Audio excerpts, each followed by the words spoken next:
ศาสตร์กษัตริย์ช่วยกันขจัดภัยให้บ้านเมือง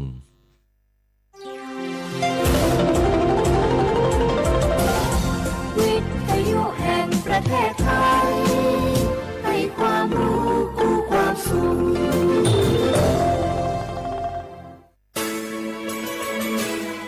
สถานีวิทยุกระจายเสียงแห่งประเทศไทยจังหวัดเชียงใหม่ AM 1476 กิโลเฮิรตซ์สถานีวิทยุภาคภาษาชาติพันธุ์แห่งเดียวในประเทศไทยที่มีความทันสมัยเชื่อถือได้สร้างอัตลักษณ์กลุ่มชาติพันธุ์สู่สากล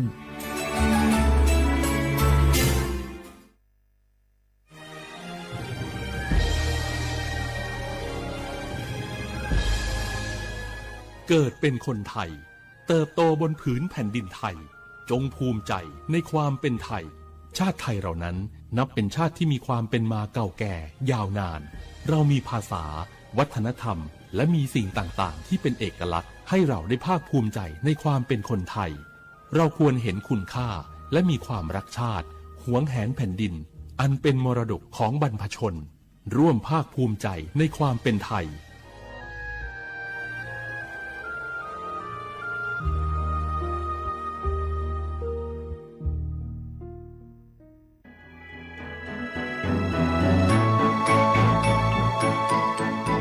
การปกครองระบอบประชาธิปไตยจะมีความมั่นคงก้าวหน้าเพียงใด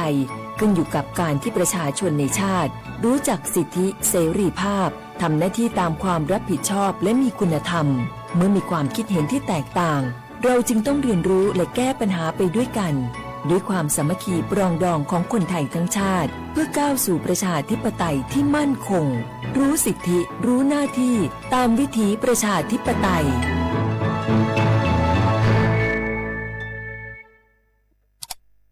อ้าวแชร์เข้าไป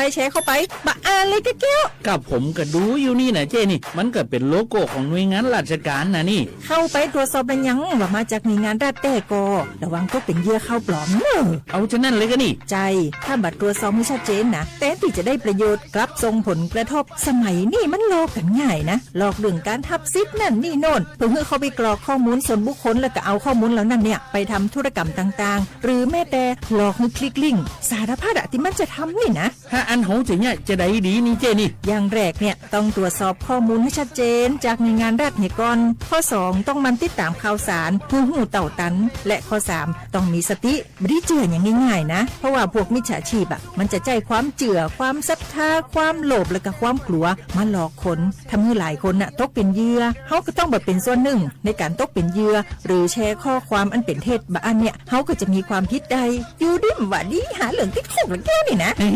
ขอโทษครับเจรู้เท่าทันป้องกันการตกเป็นเหยื่อจากแก๊งหลอกลวงปรารถนาดีจากสำนักงานประชาสัมพันธ์ที่3กรมประชาสัมพันธ์ค่ะ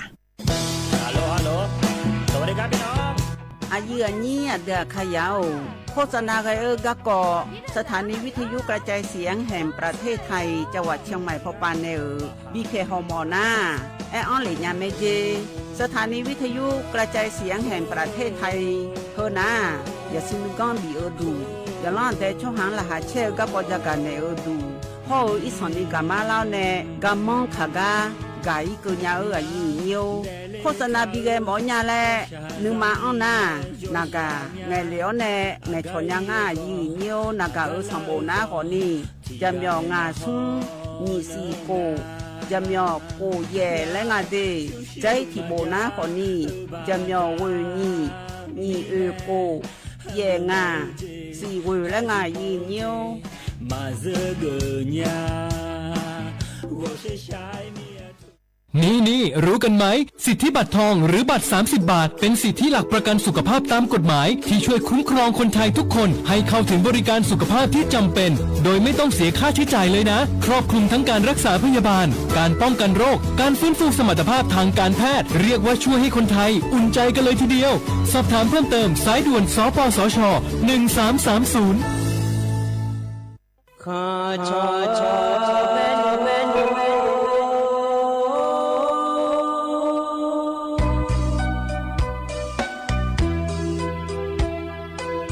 你照顾灵啊，到我土呀卡不，让你怎么灵啊，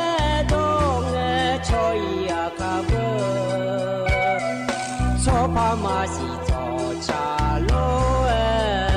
那一个，什么个那马西过来呀一个，可努马西啦错了马脚里个街，马西啦不错啥啦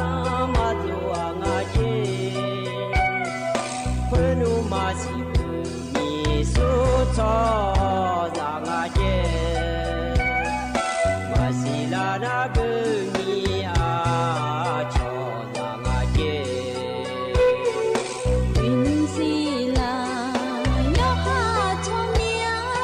sila nga na nga yo ha cho ha mia ga yu ni nyai we cho mia tu le yu nya du mia mo le cho lu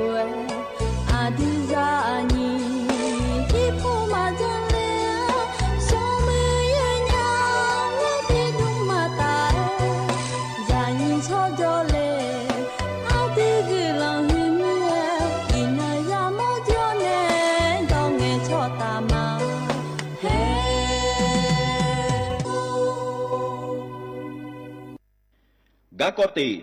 na go lục khum nhau do sa du jiang lòng này nhà ni mờ số po số cho yo ana lu ga du yo mu do sa do la nhau na go lục khum nhau uta do sa du jiang lòng này nhà ni lu me za pi lu de ho fu zhe de ga du he lue ya me za pi po duo mà mưa dịp chỉ là những là lẽ anh ta sau này cho chơi iodine do sa do ni lòng này me HIV among ne zang mà bị nhồi ở cái đủ, ya ga bị ở, hà mẹ sự đường chỉ họ chỉ sâu ta là sao mẹ, xin nhớ cho món na, số po số cho tỷ sum sum chấm nhỏ, số po số cho kết nương chiang mày, naga chấm nhỏ ngà sum, nhị ye ngà sum ngà, payoda mồ tử, naga tỷ cổ chấm nhỏ, numa nago na lúa tử, naga tỷ sum nhị sum. Yoga na lu ga tu me de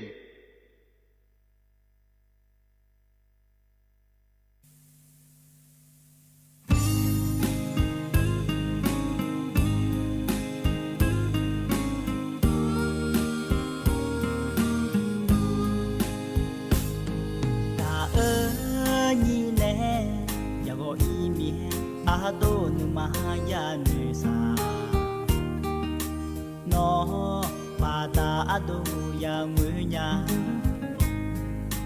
ne mi ta ana hu ko ga no ga na ma nga ma nga ta ko no na he ma ga kwa ye ko na cha chu ko ya bi chu ya nu sa no ma ta ado nya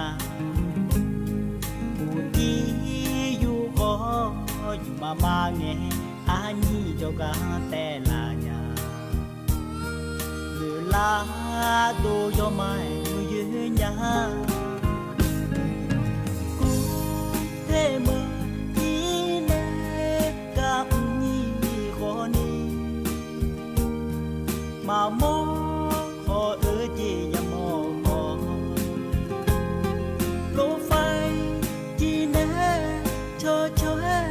cho con đôi nâng mà che là nhà anh yêu na ma gạo chỉ do lệ đôi nâng mà từ là nhà chỉ cho lệ sự lệ bồ la nghe đôi yo sa ya lệ là nhà anh nai ngam ye boy ado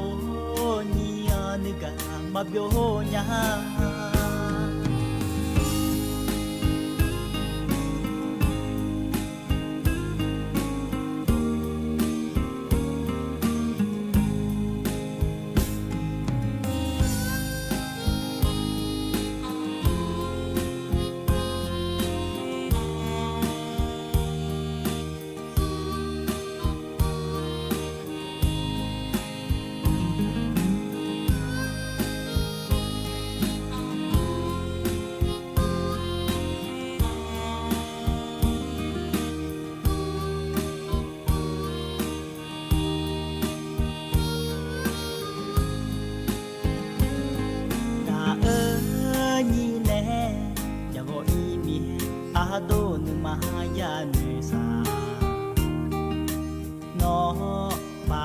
အတုရငွေညာနဲမိသာအနာဟုခေါ်ငါနောငါနာမငါမငါတာခေါ်နောနိုင်မကာခွာ耶耶吼，那cha就吼，呀比就就呀女啥，喏马达阿都乌伊面，不地有吼，有妈妈呢，阿你就讲带来呀，有啦都要买有呀。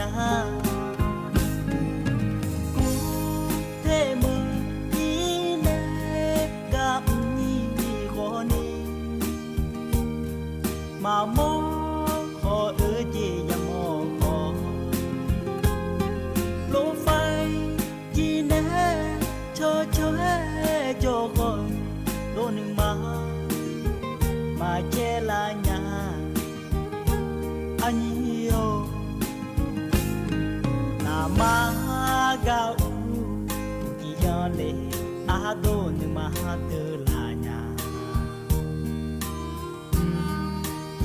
lẽ sự lẽ bồ la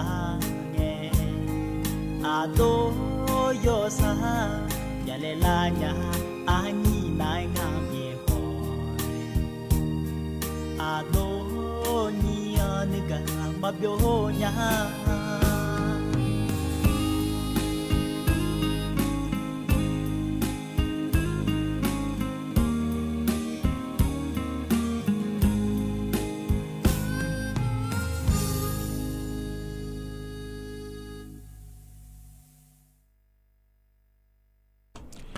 อุสพออุรุธรรมเด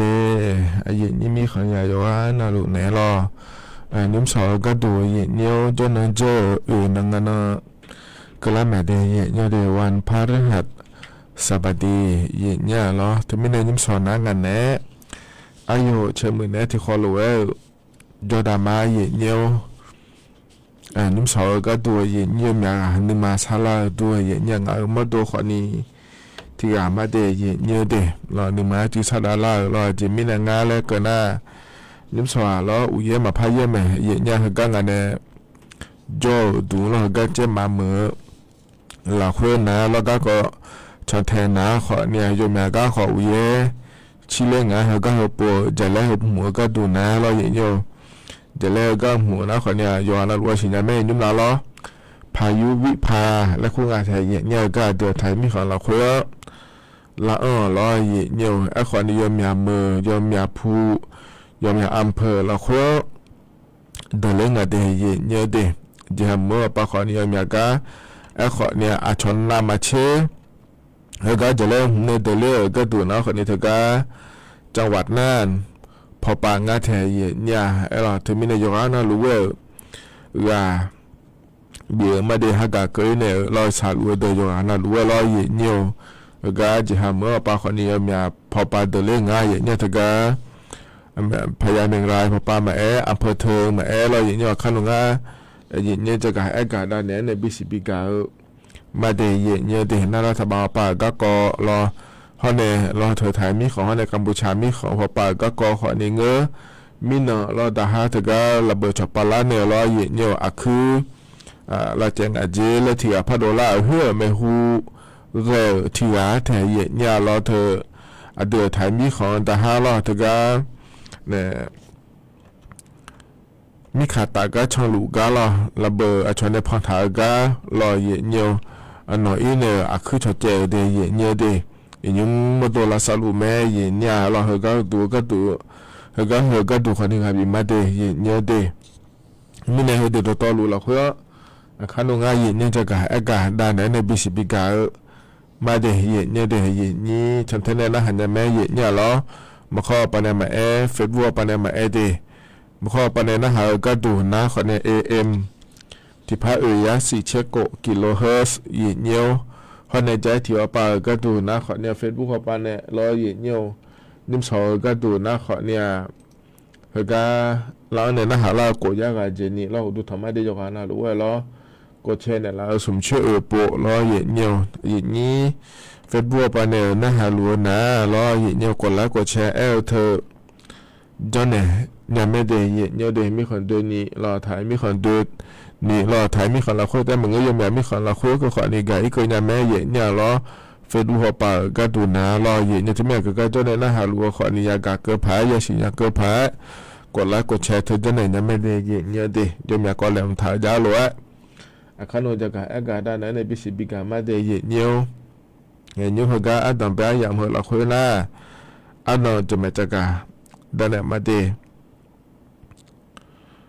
อันนี้สองฮกาเยนี่เนทอนจูล้ออดีอาคาอันนั้นน้ำมังที่นอนฉลางาเยนี่ล้อบลาสีนาสีอาขวนาเซที่ของอเดยเนียวไทยอันนั้นอินาวันพฤหัสบดีอันนะอันนิเชบลาวสินาการกฎาคมและขั้วสิเดอาโขนานิพังายาโกเชเย่โขงาเย่เนี่ยเราเหินนะขอเนี่ยโคตัวละตัวล้อเย่นี่นะทอนเจอนิมซอรออายามเราขั้วเดเย่เนียวกันเนี่ยนะรอเย่เนี่ยก็เริ่มทำมาจะการนั้นมีนะตัวชาติบิมแล้วพระบินนะหาดามาเดของเราและชาเกิดต่อช่างเย่เนี่ยอายุฟ้า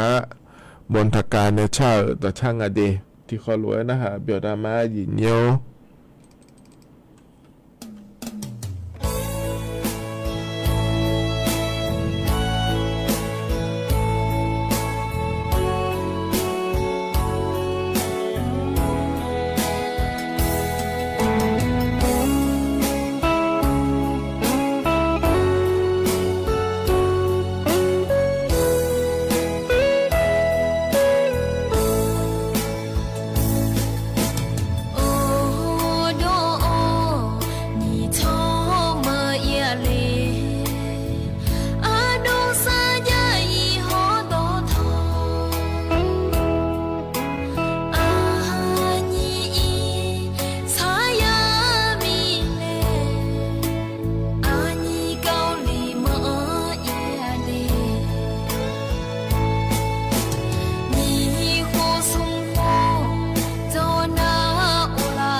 ถ้าก็พอในบินหาดาวต่อชาถ้าก็ทะบิมนารอเย็นเยียว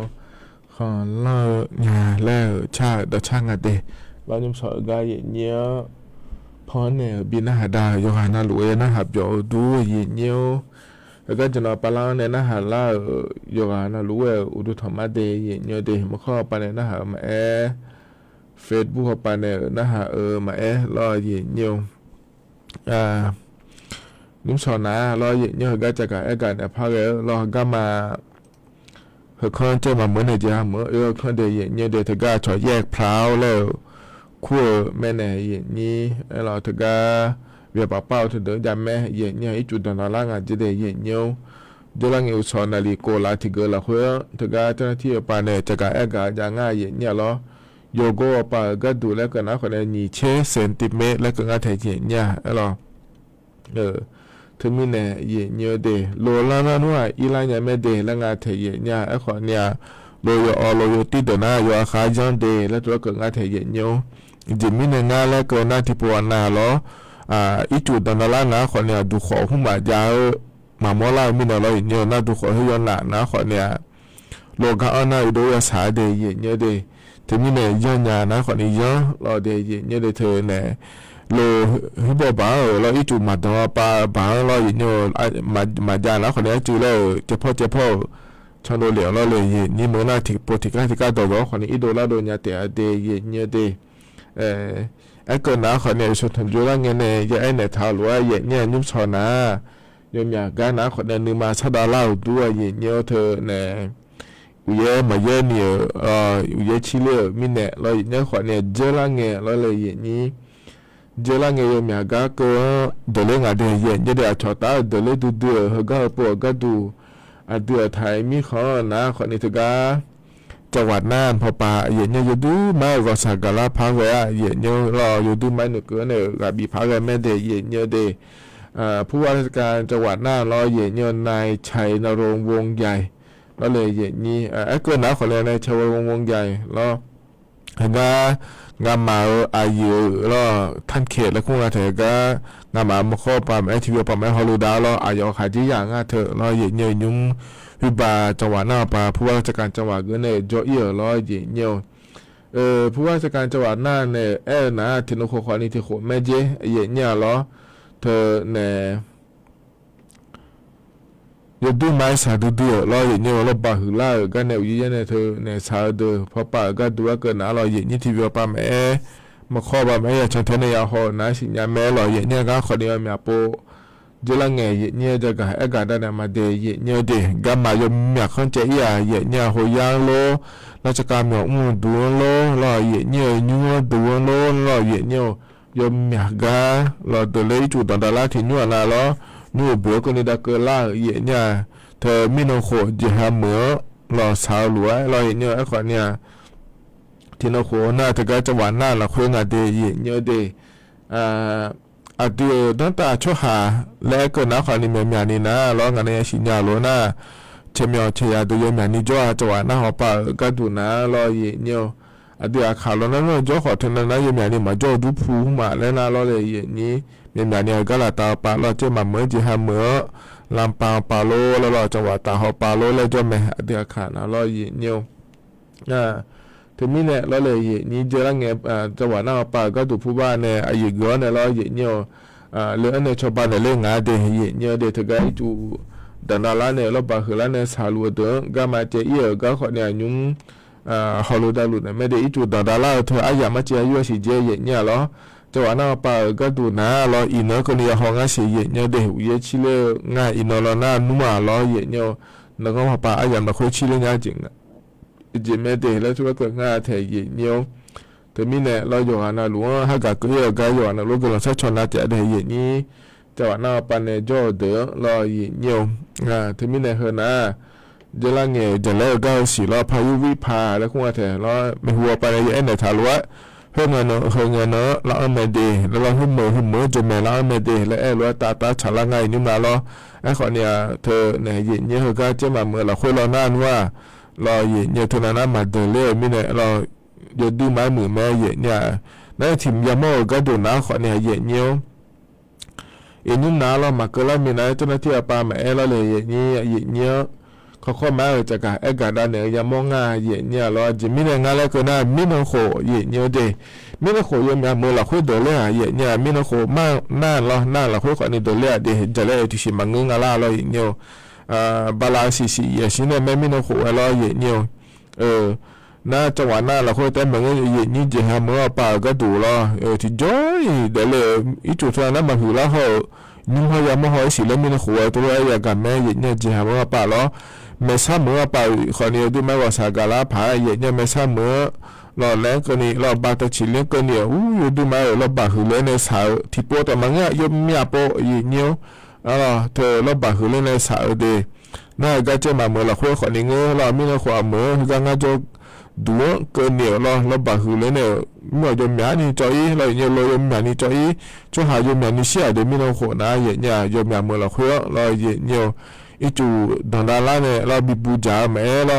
เดี๋ยวมีเจอเนี่ยเราช่วยเดี๋ยวมีนิสัยไม่น้องโขนะเด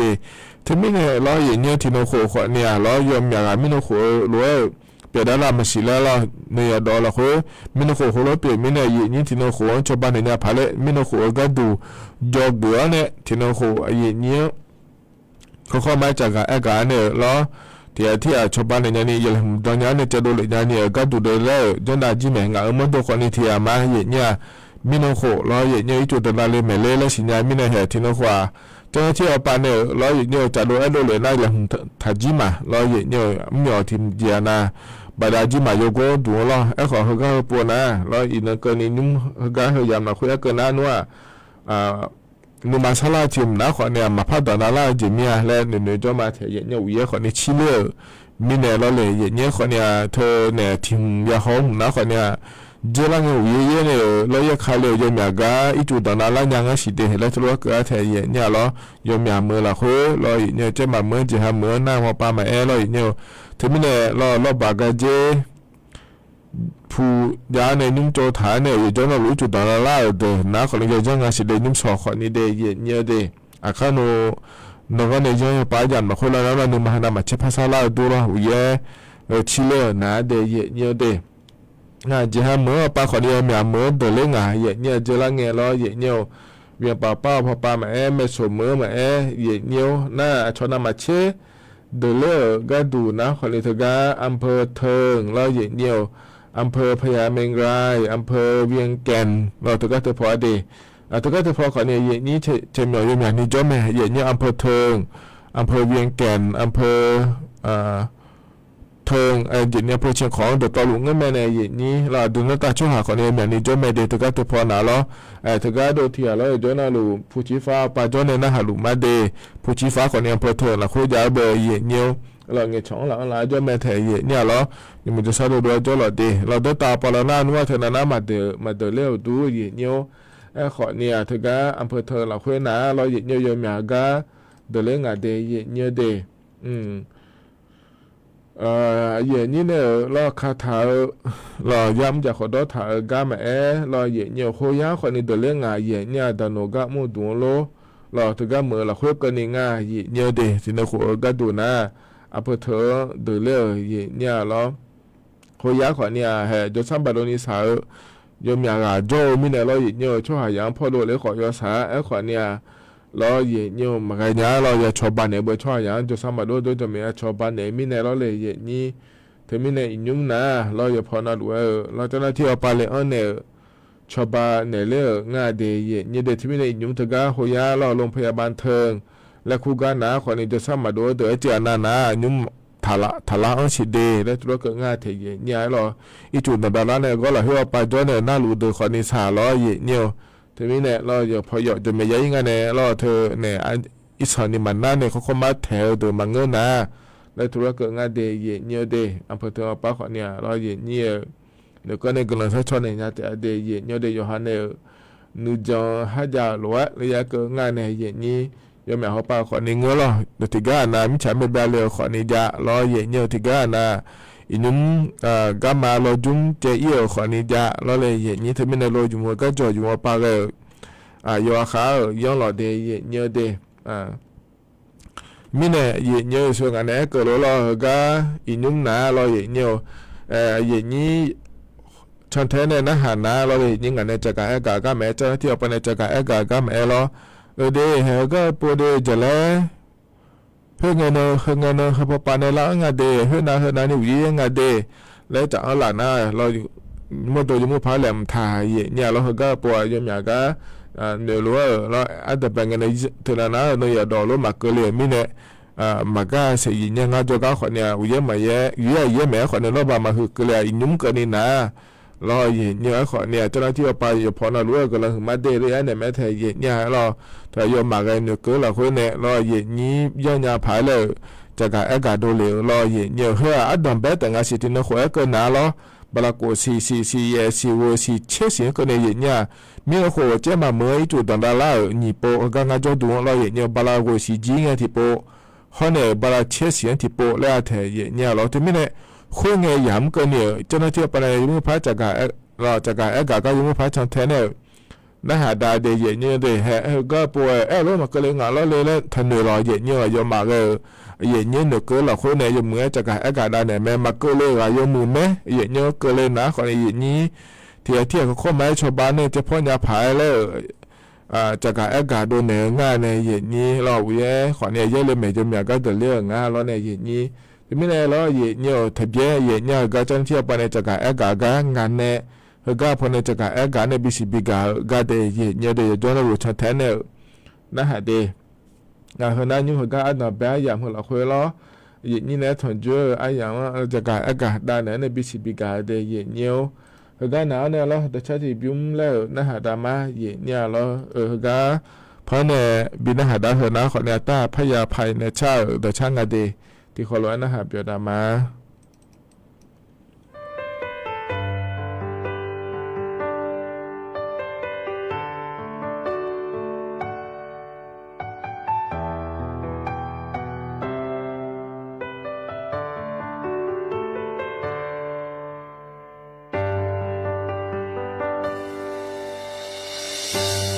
สัวหอแอแม่งังเท้าสัวหอแอแม่ทากาเพเด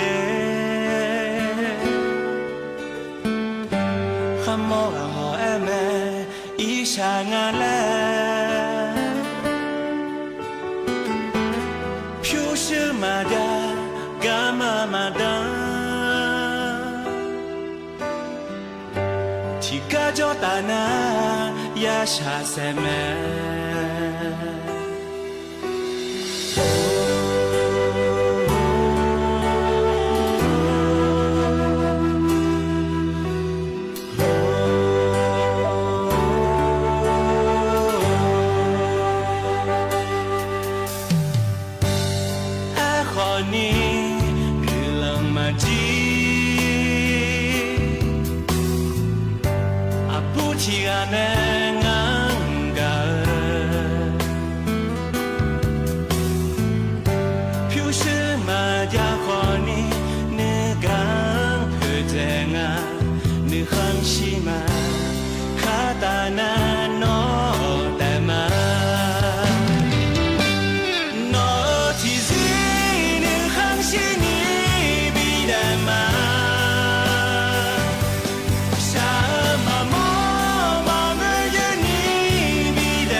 ตะกะพอในบินาหาดาตะชาตะกะเทบยุมนาล้อเยเนียว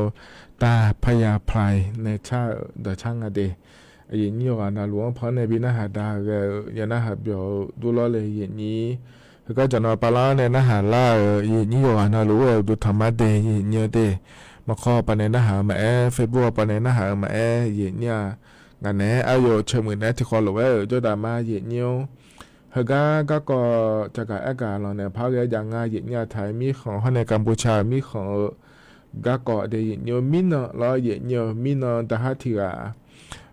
เธอก็มีขังชนลูกกาเราอย่างนี้ระเบิดเราอย่างชนในพันธากาหนอนในชอบปลาเนี่ยคือชดเจงเดและที่พระโดลังอย่างเราเพื่ออาดังเบรามังเงเดอย่างเนียวเดนี่ก็ที่ก็เลยแม่อย่างเรานั่นระเบิดพอเธอล้อส่วนในพองาแล้วแม้แต่ยังสิยุ่งกันนี่นะล้อเยเนียวไทยมีของปลาโลกัมพูชามีของปลาเนโรแล้วล้อเยเนียวยุ่งดาวปลาขวัญนี่เขาก็เราคุยจันทรุเมสิเดเยเนียวเด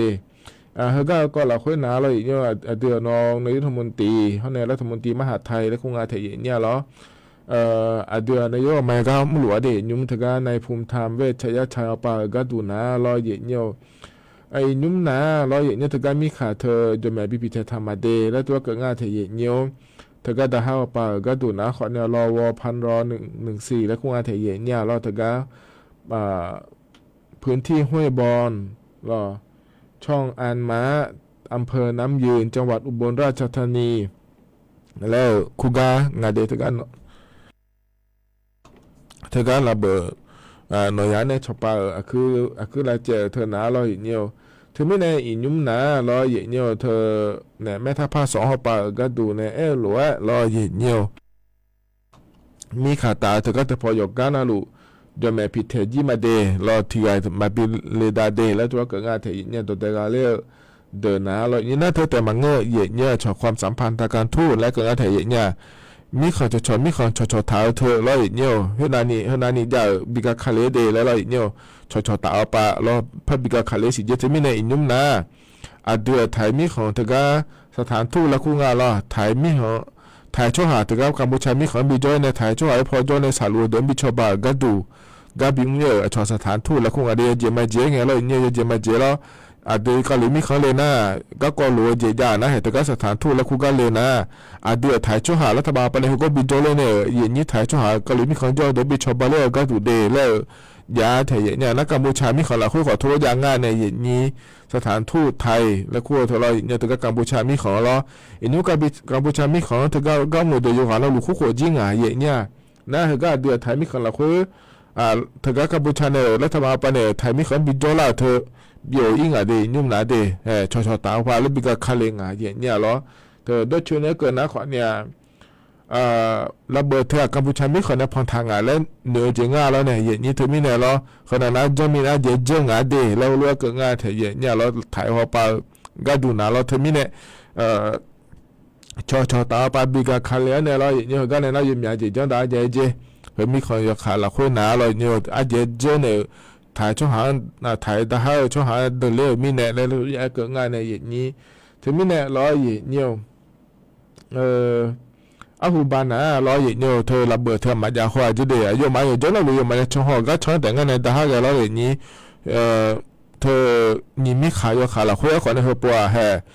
เฮานี่ปอแม่เดียอย่างนี้เราเธอเดือดถ่ายช่องหาแต่ถ้าเราอย่างนี้ตัวอีที่ก็ช่องลูการะเบิดนี่ปอชอบปลาเนี่ยแล้วช่วงนี้วันเดือดเลยเราอย่างนี้ที่มีในก็แต่ถ้า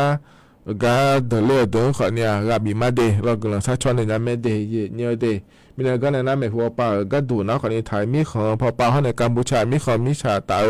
แต่ก็แต่ก่อนเราคุยโยงานแล้วไทยพอปลาโยจังได้ก็ดูนะแล้วเนี่ยแต่ก็นำมาเชื่อเรานะคนในเนี่ย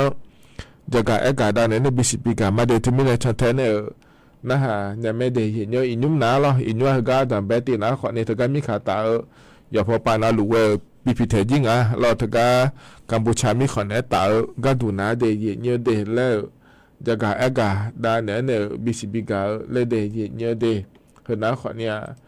ที่เกาะล้อเนี่ยนะอันน่าจะที่เกาะก็ดูเหรอแล้วทำมาปลาจะการดานเนี่ยเทียเนี่ยล้อ เธอเจรังเงล้อเย็นเยอะแล้วทบาปาหมอเย็นนี่เนี่ยเยอะเยอะอยู่เมื่อเธอแล้วเลยเย็นนี่ที่เจน่าจะหมอจโดละเนี่ยขอนี่ดังงาเจเย็นเนี่ยก็ชอบของปลอมแล้วคู่งานแล้วในเย็นนี้หน้าของปลอมแต่มันเงยเย็นเนี่ยเธอเนี่ยของละเมิดลิขสิทธิ์แล้วคู่งานเธออาชนเนี่ยจ้างรวยจ้างโดเลเนี่ยเธอล้อเย็นเนี่ยแล้วอาชนแล้วจ้างดูเนี่ยเธอล้อเจรังเงแล้วทบาไปอยู่ดูไม่เลยจ้ะเย็นเนี่ยแล้วเธอก็เย็นนี้มีอยู่มือมันนี่เยอะบีเยอะเนี่ยเนี่ยก็ดูเดี๋ยวเย็นนี้สิยามาโลอินว่าเย็นนี้เนี่ยมีอยู่เยอะออนไลน์เขาไปเยอะเธอมาล้อเย็นเนี่ยแล้วฮันก็เยอะมาเดเธอเนี่ยจะข้าที่บัวโดโลชอบยาโลล้อเย็นเนี่ยเธอหุมาดูจะหุมาดูเจโลแล้วอยู่เนี่ยเจเย็นเนี่ยมีอยู่เธอก็จ่ายดอกแต่มันก็อยู่มือเจจำ有这个人呢，眼睛越压了，有面呢，压的眼睛的，这两个那他妈把你眼睛了眼睛，啊是阿兰做的眼睛啊，眼睛阿拉把你看你个了，这个那个看你个的眼睛มีช่วยให้เราตัวรู้เนี่ยก็ง่าย眼睛了，เธอเดี๋ยว眼睛เดี๋ยวนะเธอแต่มาเงยละวิตามินให้เงยเจโลแล้วยังเนี่ยเจอุปานะทุกอย่างเนี่ยนักการหุ่นมายุ่งงานแล้วเนี่ยมีแต่ช่างเจมาเงยเจอย่างเนี่ยยี่ห้อแล้วเธอตัวรู้มาไอ้คนนั้นอย่างนี้นะเราเนี่ยจำหยอดจนเราเลี้ยงง่ายอย่างเนี่ยเหมือนน่ะชอบเลยจนน่ะชอบเธอ copy แล้วคุณเรายี่ห้อชมยาเดินเนี่ยเราอย่างเนี่ยเราให้ดูเลยจนดูเลยเธอมันไม่ได้น่าก็เดี๋ยวดูมาดูละเดี๋ยวเราอย่างเนี่ยที่อันน่ะเฮ้แล้วอีเนี่ยแล้วจะเข้าเลยเชียวดูมายังอะไรหัวเราชมยาเจียมอย่างนี้แต่ไม่ในอย่างนี้ก็ไม่ดูขวัญนี่หรออะไรดูมายังอะไรก็ชอบดูอีเนี่ยเยอะนะที่จะหนีเชื่อบาดแผลเลยก็กลัวเชื่อบาดเนี่ยแต่ง่ายเลยเยอะอยู่เมื่อเธอเดผมไม่ยังไงที่เนี่ยจะเข้าอย่างนี้ก็คาเลโลสิสเจียนเดล่าโลแล้วเนี่ยเธอไม่เนี่ยแล้วเวลาหน้าคนนี้พม่าถ้าเชื่อดูอาทิตย์เพจงอะไรล่ะอาทิตย์เพจเธออายุมาหื้อนานี่แต่แม่คนนี้อยู่ก็อยู่พยาเจมินายีมาเย็นเนี่ยอยู่ก็ยาเจงอะไรแต่หนูบอกเลยเนี่ยคนนี้อยู่ห้ามโดนจะมาตัวเนี่ยมาเสียหายแล้วช่วยยันตัวละไม่เลยทีเดียวนะไม่เดียวอยู่หายังแล้วเย็นเนี่ยยมือเดียวแต่ยังในปียุ่งยานะสัจจิยาบามินาเจียขอเปลี่ยนเนี่ยแล้วเราเลยอย่างนี้ทีนี้เนี่ยเราอยู่ขายจังเราเดียเย็นเนี่ยเดียรัฐบาลปาขวัญนี่เลยเจียเนี่ยบิจีก็ดูเดียเลยเจียลุกไหมไอ้ขวัญเนี่ยอันนั้นเนี่ยพระเจ้าคนเนี่ยเจ้าแต่คนนี้เจ้าหูดูแล้วอย่างเนี้ยเจ้าที่เอาปากขอเลยเจ้าดูเราบีเจียก็ดูเลยเนี่ยดูที่ไม่ได้อย่างนี้อยู่มาเดี๋ยวเขาอย่างเดียวออนไลน์เอาไปเยอะคนนี้ก็อย่างเนี้ยเจ้าคนนี้เจ้ายาเจ้านะคนเนี่ยยังเดียวถ้าเยอะถ้ายุ่งเดียวอย่างเนี้ยเดียวเพราะนั้นยุ่งสอยก็อย่างนี้นะถอนเจ้าไอ้ยามเหรอคุยเรา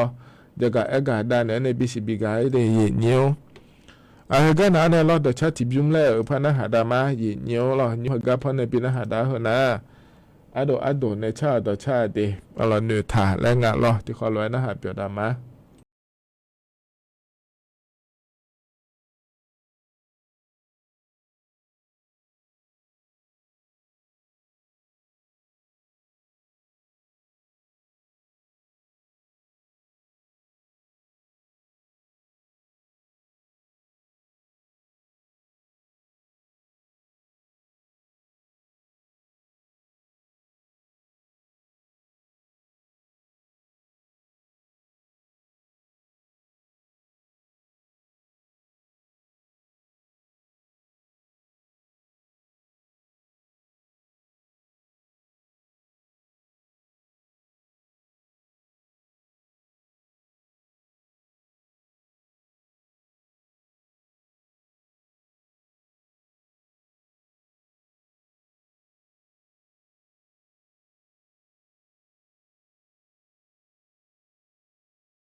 စီတီစီမာဝမာကျူဆူဆဲဘီဟောမာယူညာလွေထား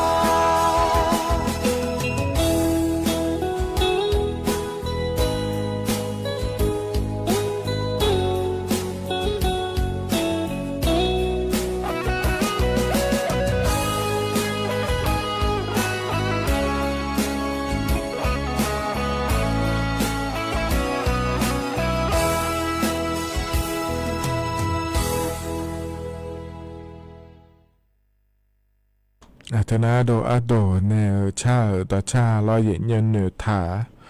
และเย็นนะฮะเบียวด้วยว่านะรู้ว่าล้อเย็นเนียวไอ้อย่างมาตื้อเจล่าแล้วคนนะขอเนี่ยนิ้วสอนนะอันนี้เชพอเนี่ยบินหาดามาเดไอ้อย่างฮะเจล่าหรือว่าพอเนี่ยบินหาดาไอ้อย่างเจียนะว่าอีมาเย็นเนียวอยู่ว่านะล้อยังมุดชาโดละคุยจะได้หรอเดอย่าน้อยอย่าพัฒนจุฬามาเดว่าอีมาเดดูทำมา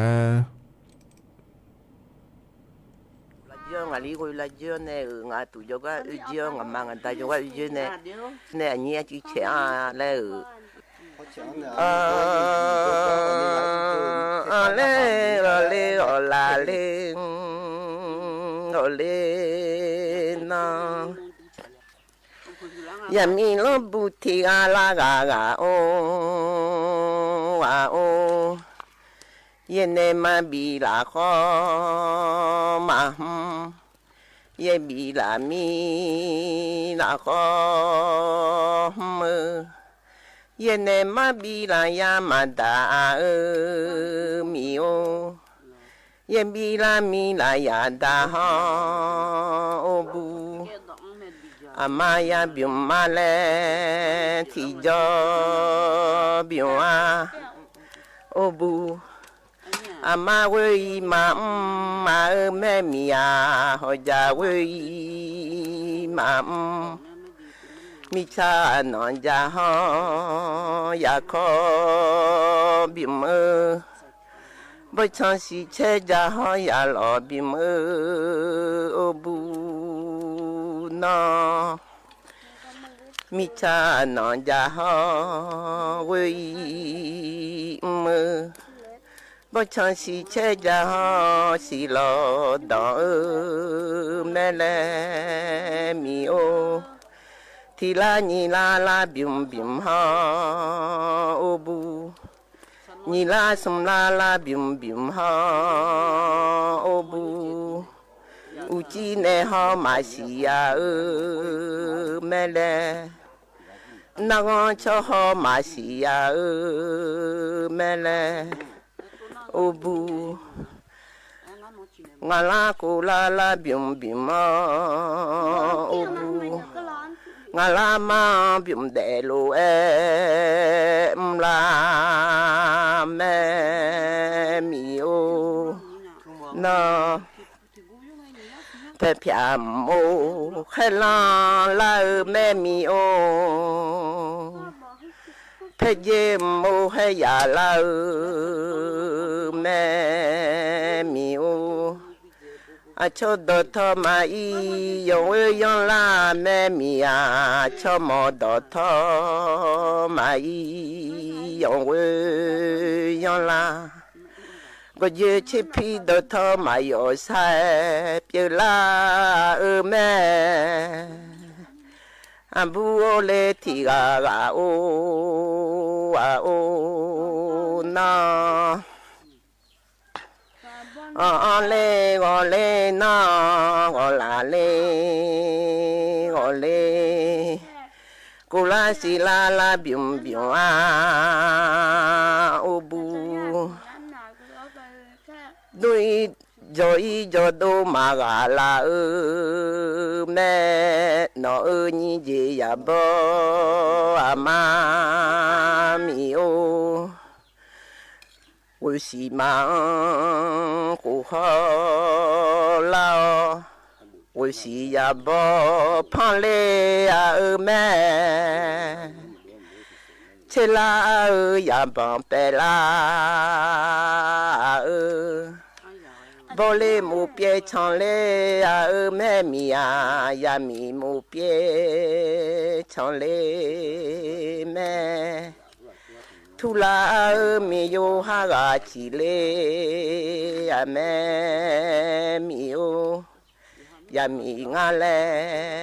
ယာယိုငါလဲနာလေငါเดียงาโลอือแขงาโลนาเลงาโอบูยาโยมังยามีงาเลนาเล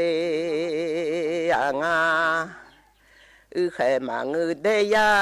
ยางาเจมีโออาบูโอเลทิกากาโออาโอ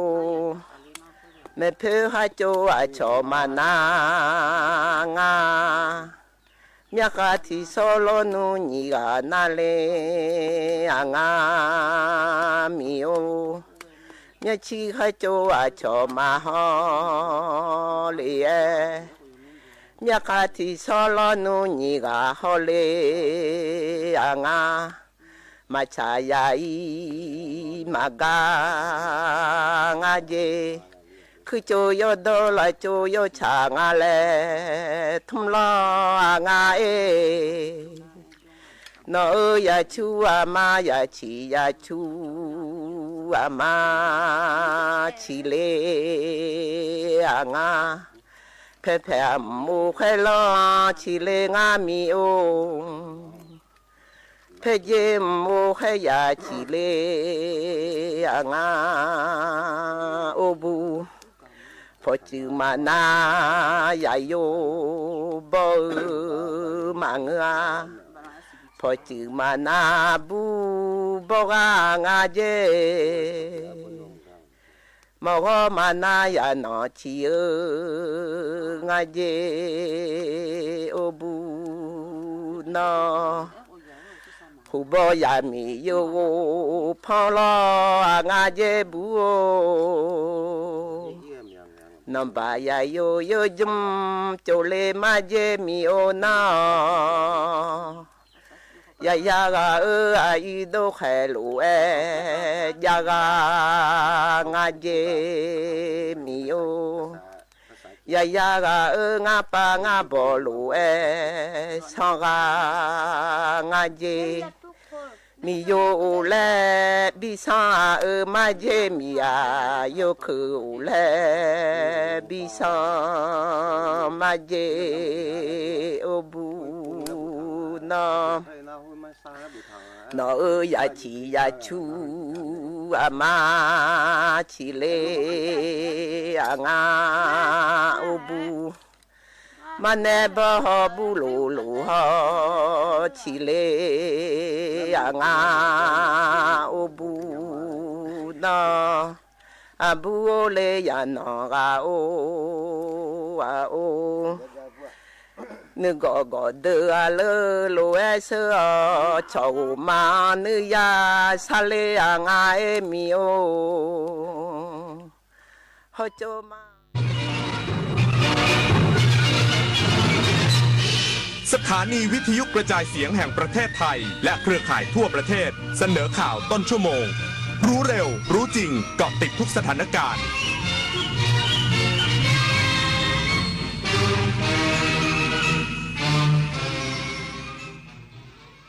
รับฟังข่าวต้นชั่วโมง 9 นาฬิกากับอานนท์ นันตะสุคนครับแม่ทัพภาคที่ 2 สั่งปิดด่านชายแดนไทยกัมพูชาและปิดปราสาทตาเมือนทมปราสาทตาควายตั้งแต่วันนี้เป็นต้นไปอีกสักครู่กลับมาติดตามรายละเอียดครับ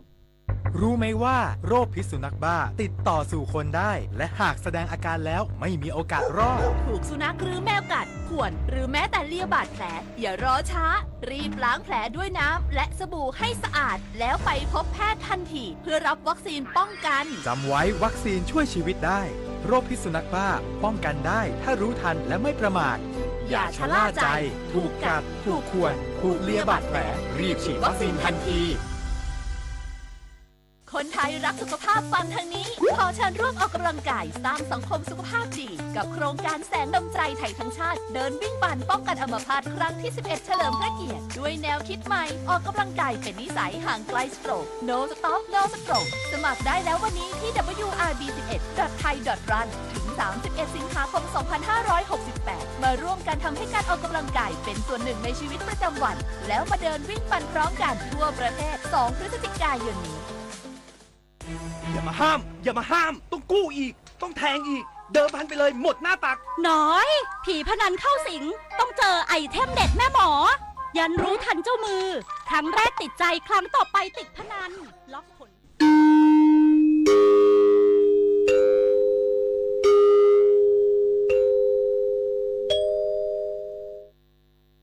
ที่นี่สถานีวิทยุกระจายเสียงแห่งประเทศไทย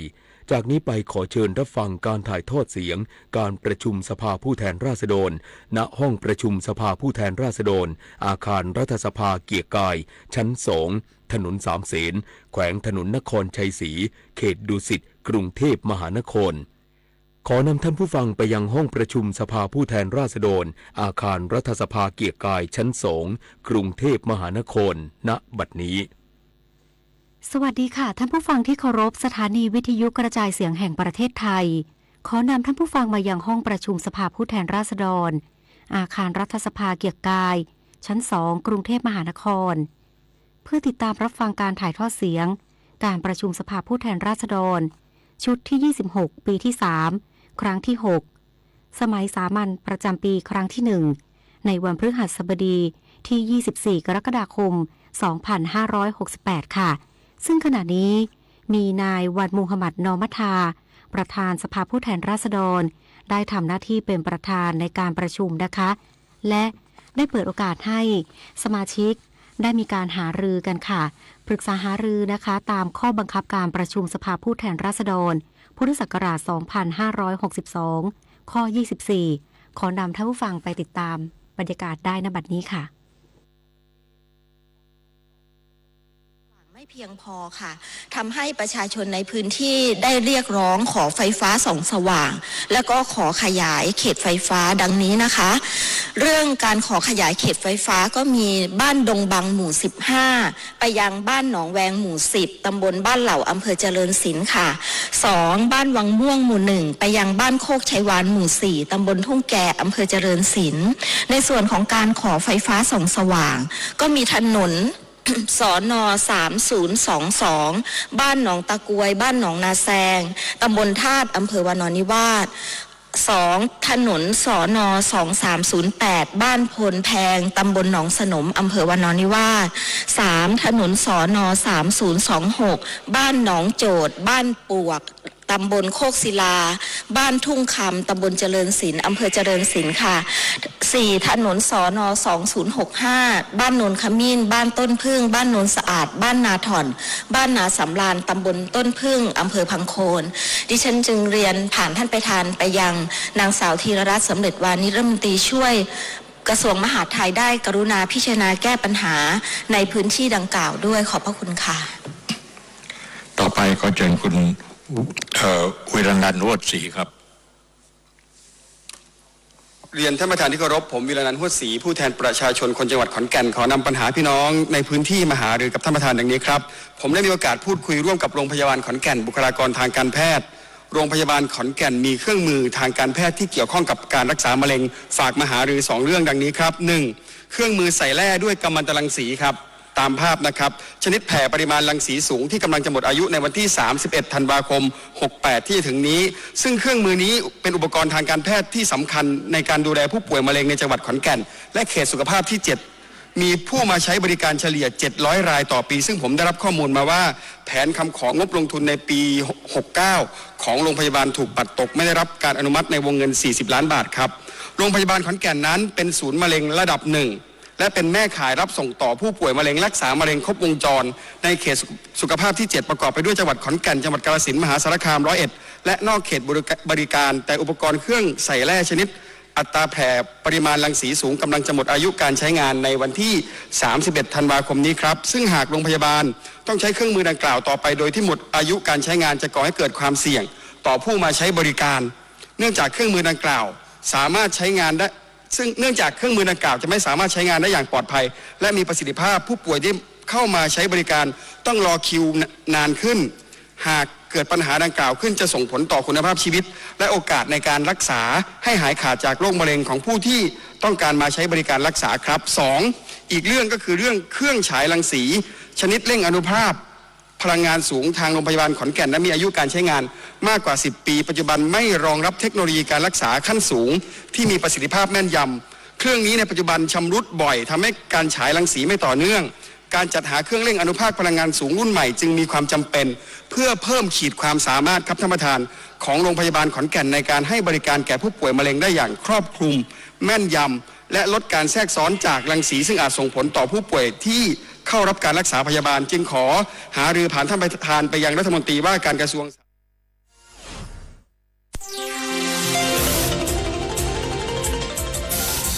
วิทยุแห่งประเทศไทยให้ความรู้คู่ความสุข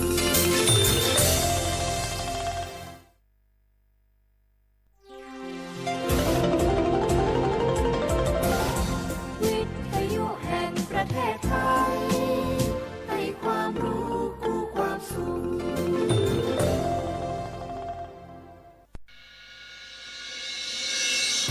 สถานีวิทยุกระจายเสียงแห่งประเทศไทยจังหวัดเชียงใหม่